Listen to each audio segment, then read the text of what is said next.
My wife abandoned me while I was learning to walk again after a 20-foot fall. Now she's back, begging after 4 years. But I won $1.5 million and got my kids back. I'm 42 years old, work in event planning now, but 6 years ago I was a construction supervisor. And I need to tell this story because what happened basically destroyed my life but also gave it back to me in a way I never imagined. The thing is, it all started with a fall, literally, and ended with my ex-wife begging me to come back to her while I was building something completely new with someone else. I know it sounds like one of those cheap drama movies, but I swear every word of this is real. I guess I should start at the beginning. I mean, I had been working in construction since I was in my 20s, you know. I started carrying materials and eventually became a site supervisor. It wasn't a glamorous job, but it paid well, like really well. And I liked being outside, building things with my hands, seeing a project from zero to finished. I was married to Melissa for like 15 years at that point. We had 3 kids, Hannah, who was 12, Connor, who was 11, and Ava, the little one who was barely 7. We lived in a quiet suburb in Illinois. I worked 6 days a week sometimes. Melissa stayed home with the kids, and everything seemed, I don't know, normal, I guess. We weren't the perfect family like a TV commercial, but we didn't have serious problems either. Or, so I thought, because looking back, I should have seen it coming, but I was too busy working. The accident happened on a Tuesday in October. I remember the exact day because it was my mom's birthday who had passed away 2 years before, and I had been thinking about her all morning. We were building a 4-story office building downtown, and I was supervising the installation of some windows on the 2nd floor. The scaffolding I was standing on, which was supposed to have been inspected the week before, just gave way. There was no warning. There wasn't that movie moment where everything goes in slow motion. I was just standing there 1 second, and the next I was falling, and the only thing I remember thinking was, this is going to hurt like hell. I fell almost 20 feet, landed on my back on a pile of debris and metal beams, and the pain was so intense I couldn't even scream. I literally couldn't breathe. What happened after is blurry, honestly. I remember my coworkers screaming. I remember the ambulance sirens. I remember someone telling me not to move. That help was coming. At the hospital, they did like 1,000 tests, MRIs, X-rays, all that, and the doctor, a guy about 50 years old with glasses named Dr. Morrison, told me I had fractured 3 lumbar vertebrae, severe nerve damage in my spine, and that basically I was lucky not to be completely paralyzed. He told me. And I'll never forget these exact words. Ryan, it's possible you'll never walk normally again. We're going to do everything we can, but you need to be prepared for that possibility. I was 36 years old, 3 young kids, and this guy was telling me I might never walk properly again. Can you imagine that? Melissa came to the hospital that first night. Obviously, brought the kids briefly, but they weren't allowed in to see me because I was still in intensive care. I remember she looked worried. She held my hand, told me everything was going to be okay. All those things you say when you don't know what else to say. The first few days she came often, brought things from home, stayed a couple hours, but by the 2nd week I noticed the visits were getting shorter, more spaced out. I was so doped up on pain meds and so focused on trying to move my toes, which were exercises the therapists made me do, that I didn't pay much attention to it at the time. I spent 2 months in the hospital, and then they transferred me to a rehab facility because I still couldn't walk without help. I needed intensive physical therapy every day. The place was depressing as hell. Like all the walls were that horrible institutional beige color. It smelled like disinfectant all the time. And I shared a room with a 70-year-old man who spent all his time watching football games at full volume. Melissa by that point was barely coming anymore, maybe once every week and a half, and when she came she'd stay like 30 minutes max. I only saw the kids twice in those 3 months, and each time Melissa had a different excuse. That they were busy with school, that Connor had soccer games, that Ava was sick, always something. I was making progress, slow but progress nonetheless. I could already take some steps with a walker. The pain was more manageable. The doctor said I'd probably be able to walk without help eventually, although I was going to be left with some permanent limp and chronic pain. I was starting to feel, I don't know, hopeful maybe. thinking that in a few more months I could go home, see my kids every day, maybe find some job that didn't require so much physical effort. And then Melissa showed up one Wednesday afternoon without warning.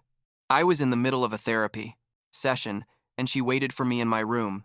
And when I arrived, she was sitting in the chair by the window with a folder in her hands and an expression on her face I'd never seen before, like cold, determined. She stood up when I came in, didn't even ask me how I was or how therapy had gone, just extended the folder to me and said, "Ryan, I need you to sign these papers." I thought they were insurance stuff or something related to the accident. I grabbed the folder and opened it. And there they were. Divorce papers. I swear my brain didn't process what I was seeing for like 10 full seconds.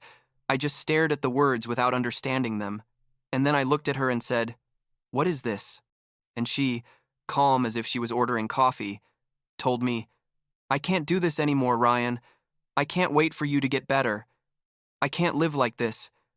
I need to move on with my life." I was standing there, well, technically leaning on the walker because I still couldn't stand for long, trying to process that. My wife of 15 years was leaving me while I was in a rehab facility, learning to walk again, after almost dying in a work accident. I asked her if there was someone else, because obviously that was the logical conclusion, right?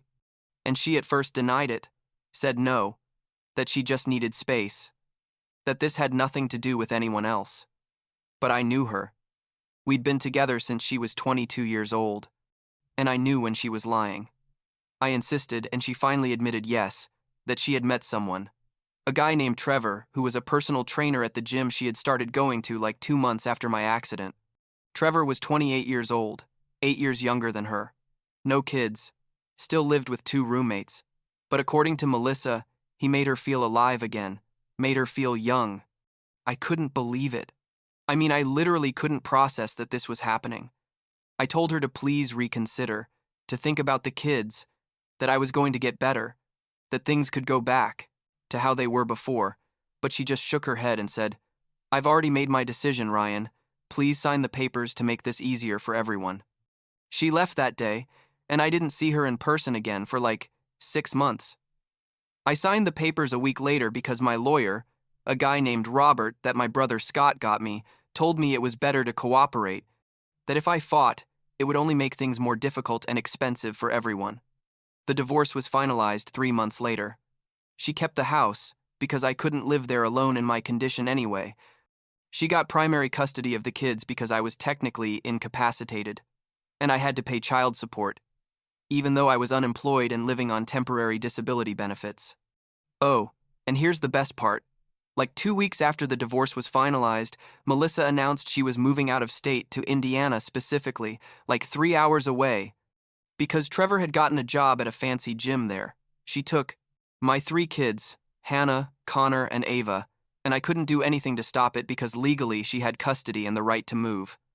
The next 4 years were, no exaggeration, the worst of my life. They discharged me from the rehab facility like 2 months after the divorce. I could walk with a cane by that point, but I still had a lot of pain and physical limitations.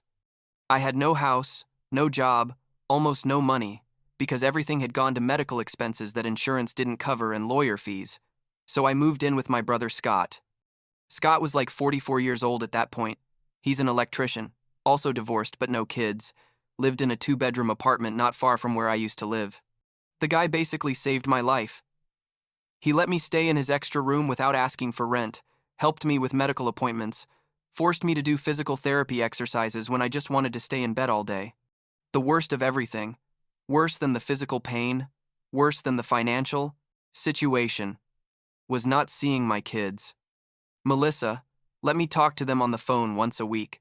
Sunday nights, always short, supervised conversations where she was there listening to everything. I tried to schedule visits. I offered to drive the 3 hours to Indiana, offered to pay for them to come visit, but there was always an excuse, that the kids were busy, that they had plans, that it wasn't a good time. Over time, the calls became less frequent. From once a week, they went to once every 2 weeks, then once a month, and eventually they stopped completely. Melissa changed her number and didn't give me the new one, blocked my email, and basically disappeared with my kids. I tried everything legally, hired Robert again to help me enforce my visitation rights, but it turned out she had hired an expensive lawyer who argued that my contact attempts were causing emotional distress to the children. And since I didn't have money to fight a long court case, I basically had to give up.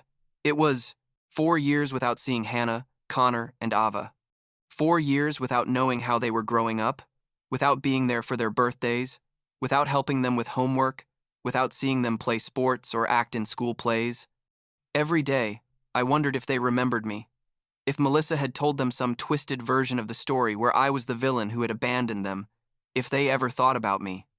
There were days where the emotional pain was worse than the physical pain in my back, days where I honestly didn't see the point of going on. But Scott was always there to give me metaphorical kicks in the ass and remind me that my kids still existed even though I couldn't see them, and that someday they were going to want answers, and I had to be there to give them. Meanwhile, I had to rebuild my life from scratch, basically. I couldn't go back to construction work. That was clear. My back was never going to be good enough for that kind of physical labor. I spent like a year and a half just doing physical therapy, going to doctor appointments, dealing with chronic pain, and processing all the emotional shit of what had happened. Scott suggested I see a therapist, and I resisted at first because, I was from that generation where men don't go to therapy. But eventually I gave in, and honestly, it helped a lot. My therapist, a lady about 60 years old named Dr. Patricia, helped me process Melissa's betrayal, accept my physical limitations, and start thinking about what I could do with my life now. There was also the matter of the lawsuit against the construction company. Robert had convinced me to sue them for negligence because it turned out that scaffolding that collapsed had known defects, and the company had ignored multiple safety reports. The case dragged on in court for years.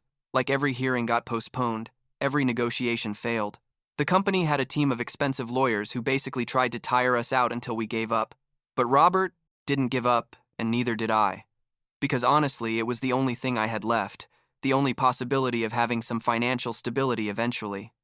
Like in the second year of living with Scott, he was working at an event, installing lights for a wedding at a fancy venue, and he asked me to come with him to help with simple things I could do without hurting myself. That's where I met Nicole. She was 39 years old, owned a catering business that was providing the food for that wedding. We literally bumped into each other. I was carrying a box of cables and didn't see her coming with a tray of glasses. We almost crashed. She laughed and said something like, "Wow, we almost caused a disaster there." We started talking. She was super easy to talk to, had this positive energy I hadn't seen in anyone in a long time, and she told me about her business, about how she had started it after her own divorce like 5 years ago, and I told her a bit about my situation, without going into all the tragic details, but enough. Nicole and I became friends first. Nothing romantic at first, just two people who had gone through difficult divorces and understood that kind of pain. She started hiring me occasionally to help her at events, things I could handle physically, like coordinating deliveries, talking to vendors, managing logistics. It turned out I was good at that, like really good, because my years as a construction supervisor had taught me to organize complex projects, manage multiple teams, solve problems on the fly. Nicole noticed that, and like a year after we met, she proposed we partner up, that we turn her catering business into something bigger, a full event planning company. I didn't have money to invest, but she said it didn't matter, that my contribution would be my experience and work, so I accepted. The business started growing. Slowly at first, but growing. We went from doing 3 or 4 events a month to doing 2 or 3 a week. We hired help, rented a small office, bought equipment, all that. And at some point during that process, Nicole and I went from being business partners to something more. It wasn't dramatic or anything. There wasn't a specific moment where we decided we were a couple. It just happened naturally. We spent so much time together. We understood each other so well. She made me laugh for the first time in years. And one day we just kissed after a particularly successful event, and that was it. We were a couple. I still thought about my kids every day, still had that constant sadness of not knowing anything about them. But for the first time in years, I also had something positive in my life, something I was building, someone who loved me and supported me. Nicole knew my whole story, I had told her everything about Melissa, about the accident, about losing my kids, and she never judged me, never made me feel less for being damaged physically or emotionally. Scott also adored Nicole, said she was the best thing that had happened to me in years, and he was right. Then, 4 years after Melissa took my kids away, 4 years without seeing or talking to them, my phone rang one Friday night. I was at Nicole's house. We had ordered pizza and were watching a movie, and I saw an unknown number and almost didn't answer because I thought it was spam, but something made me answer. And it was Hannah, my oldest daughter, who by that point was 16 years old. Her voice sounded different, more mature, but I recognized it immediately, and the first thing she said was, "Dad?" I swear tears came out instantly. I couldn't help it, and I said, "Hannah, sweetheart, is that you?" And she started crying too and said, "Yes, Dad, it's me. I'm so sorry. I'm so sorry." It turned out Hannah had finally gotten her own phone, something Melissa had been postponing for years, as I found out later, and the first thing she did was look for me. She had saved my number from years ago, had written it on a piece of paper she hid in her room all this time, waiting for the day she could use it. She told me that Connor and Ava also wanted to talk to me, that all three of them had been asking about me constantly, that Melissa always told them I didn't want to know anything about them, that I had formed a new family and had forgotten them, basically all lies. Hannah said she never fully believed that something didn't add up, and now that she had her phone and could search for information on her own, she wanted to hear my version. We talked for 2 hours that night. I told her everything, about how I had tried to see them, about the blocked calls, about the ignored emails, about the legal attempts I made to enforce my visitation rights. I told her about the accident, about her mom's betrayal, about how I had rebuilt my life with Scott and Nicole's help. Hannah was furious. Like I could hear the rage in her voice when she realized all the lies Melissa had been telling them. She asked me if she could bring Connor and Ava, and I obviously said yes, that they could come whenever they wanted, that I would drive there to pick them up if necessary. Hannah coordinated everything without Melissa knowing at first, waited for a weekend where Melissa had to work a long shift, told her mom she was going to stay at a friend's house with her siblings, and instead the three of them drove the 3 hours to Illinois to see me. I told them to come to the business office because it was more neutral than Nicole's house or Scott's apartment. And when they arrived, when I saw them get out of Hannah's car, it was like all the pain of the last 4 years concentrated in one moment. Hannah looked so big, so grown up. Connor was almost as tall as me already, and Ava had gone from being a little girl to being 11 years old and looking like a preteen. They ran toward me, all three of them, and we hugged there in the parking lot for what seemed like forever, all crying, and all I could think was, I got them back. I got my kids back. We spent the whole day together. I showed them the office, introduced them to Nicole, who prepared an incredible lunch for them, told them more details about everything that had happened, showed them photos and documents, printed emails I had kept as evidence of my attempts to contact them. Connor was quiet, processing everything, but finally asked me why I had never gone to look for them physically, why I hadn't just shown up at their house or school. I explained that I had considered it, but my lawyer warned me that could be used against me legally, that Melissa could say I was harassing them or putting them in danger, and that I could lose any chance of having a relationship with them eventually. It was an impossible decision, like choosing between risking losing them forever or waiting patiently with the hope that someday they would look for me, and I had chosen to wait, and thank God it turned out to be the right decision. Ava, who had always been my baby, the most attached to me when she was little, showed me her folder of drawings. She still loved drawing, apparently, and had like 50 drawings of our family, drawings where she had included me even though Melissa told her I didn't want to be part of their lives. She told me, I always knew you'd come back, Dad. Mom said you wouldn't, but I knew you would. That broke and fixed my heart at the same time. You know? The kids told me more about their life with Melissa and Trevor, and honestly, it was revealing. At first, Trevor had tried to be the cool stepdad, buying them things, taking them places, trying to win their affection. But over the years, he had become indifferent, like he treated them as inconveniences more than people.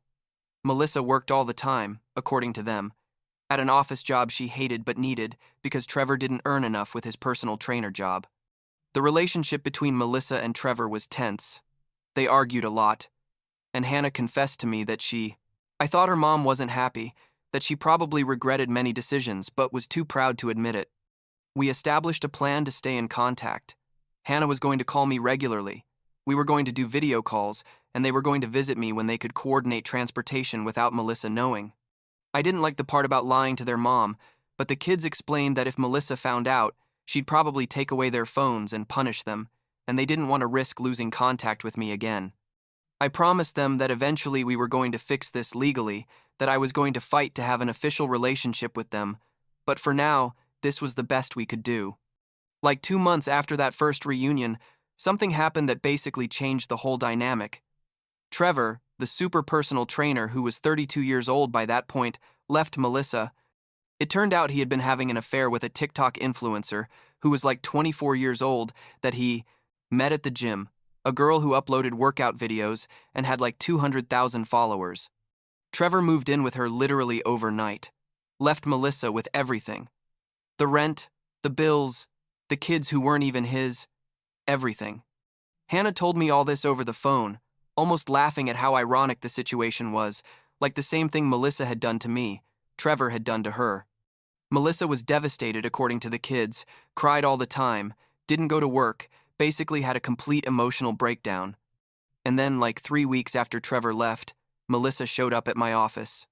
She hadn't called, hadn't given warning, just showed up on a Tuesday afternoon when I was reviewing contracts for a big event we had that weekend. Nicole was there too. We worked together in the office most days, and she was the one who opened the door when Melissa knocked. Melissa looked, honestly, terrible. She had lost weight, looked tired, had dark circles, messy hair, nothing like the woman who had left me in that rehab facility 4 years ago with her young personal trainer and her exciting new life.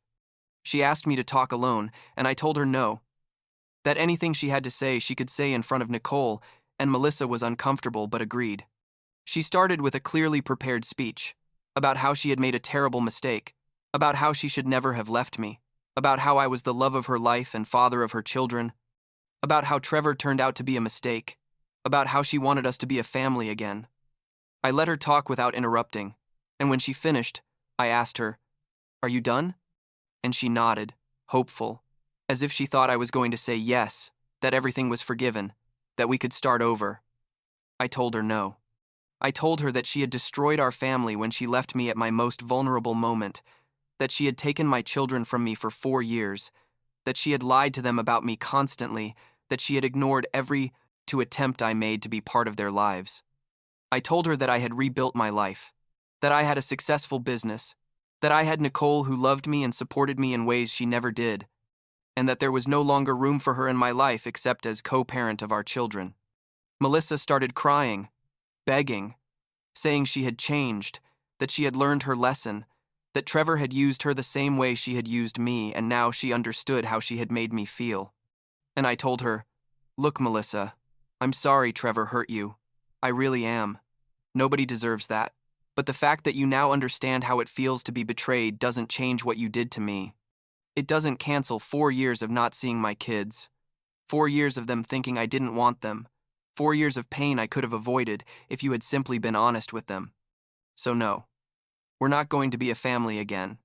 But yes, we're going to establish a proper custody agreement where I can see my kids regularly, and if you try to prevent it again, I'm going to take you to court, and this time I'm going to have the resources to fight." Melissa left crying that day, and honestly I felt nothing, not satisfaction or pity, just relief that I had said what I needed to say. Nicole hugged me afterward and told me she was proud of me, that it hadn't been easy, but it had been necessary. The kids found out about Melissa's visit because she told them, probably hoping they would convince me to give her another chance, but instead, Hannah called me and told me they wanted to live with me, that they were fed up with the instability with their mom, fed up with the lies, fed up with everything. That's when things got legal again. I hired Robert, who was still handling my lawsuit against the construction company, to also handle the custody case. And here comes the crazy part. The lawsuit against the company finally settled, 6 years after the accident. We won. Well, Robert won for me, a settlement of almost $1.5 million. The company didn't want to go to trial because they knew they were going to lose worse. So, they accepted the out-of-court settlement. After paying Robert his percentage and covering the medical debts I still had, I was left with like $900,000 clean. I had never in my life had that much money. Like never. And the first thing I thought was, now I can give my kids everything they deserve. I used part of the money to expand the business with Nicole. We bought a bigger space, hired more staff, invested in marketing, all that. I used another part to buy a house. Nothing super fancy, but a 4-bedroom house in a good neighborhood with good schools. Each kid was going to have their own room. And I used another part to hire the best family lawyer. Robert knew to fight for full custody of my kids. The custody case was easier than I expected, honestly. Melissa didn't have resources to fight. She was living in a small 2-bedroom apartment, working retail after losing her office job, without financial or emotional stability. The kids, all 3 of them, testified they wanted to live with me, and when the judge heard about the 4 years of parental alienation, about the lies Melissa had told them, about how she had blocked all contact with me despite court orders, he basically decided in my favor without much debate. They gave me full physical custody. Melissa has supervised visits every other weekend, and she has to go to mandatory therapy to eventually have unsupervised visits. The kids moved in with me like 8 months ago. It was an adjustment for everyone. Obviously. 4 years is a long time, and they had changed. I had changed. We had to learn to be a family again. Hannah is in her senior year of high school now. She's applying to colleges, incredibly smart and strong after everything that happened. Connor is in sophomore year of high school, still plays soccer, and he's pretty good. He's on the varsity team. AVA is in 6th grade. Still. Loves drawing. Her room is full of her artwork. Nicole moved in with us like 3 months ago. The kids adore her.